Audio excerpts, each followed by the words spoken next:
So now that we've seen how to create the illusion of depth with perspective by drawing our buildings onto the horizon line. So these two I've drawn right directly over the horizon line.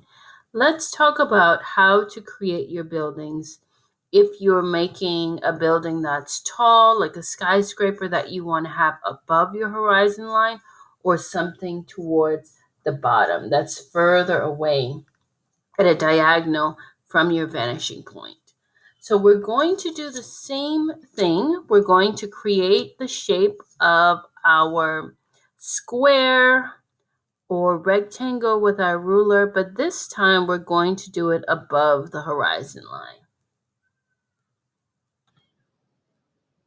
So when you look at my rectangle that's above the horizon line and off to the side, now we have 3 corners that need to go to the vanishing point. So make sure as you're drawing your box at the top of your horizon line that you put it a little bit further to the side.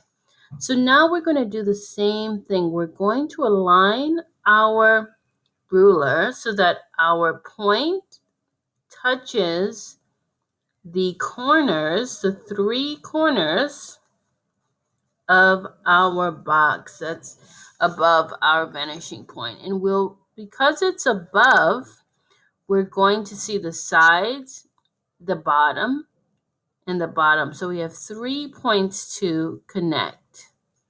So take your time and you carefully move your ruler so that you're getting a really nice line that goes right to the center of your vanishing point. And these converging lines here just show the side of our building. So we can do the same thing. We're going to add our parallel lines. So I have 2 parallel lines this time. So the first thing we're going to do is put your ruler right next to the parallel line of your box, and you're going to move again. You're not going to move your ruler down diagonal. You're just going to move it straight across your page, move it backwards towards the vanishing point, and wherever you want your side of your building to stop, you're going to draw a nice straight line right parallel to your first line. So it's important to keep your ruler really straight and not turn your ruler diagonal, because we want the lines to stay parallel. So now that we have the side, we're going to do the bottom. So we're going to do the same thing.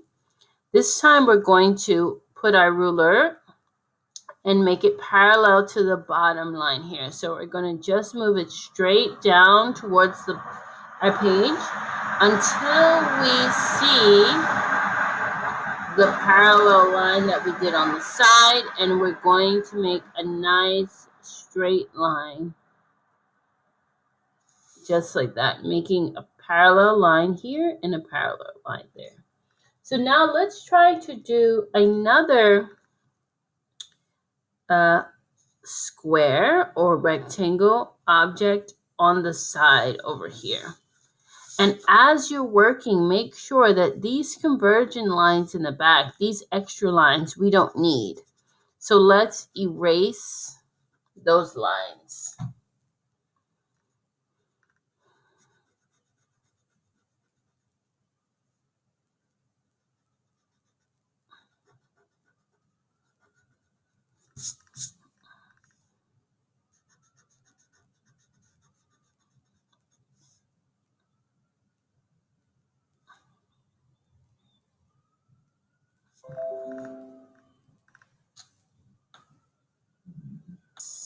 In our next slide, we're going to try to add another object on this side and one on the opposite side and 2 on the bottom.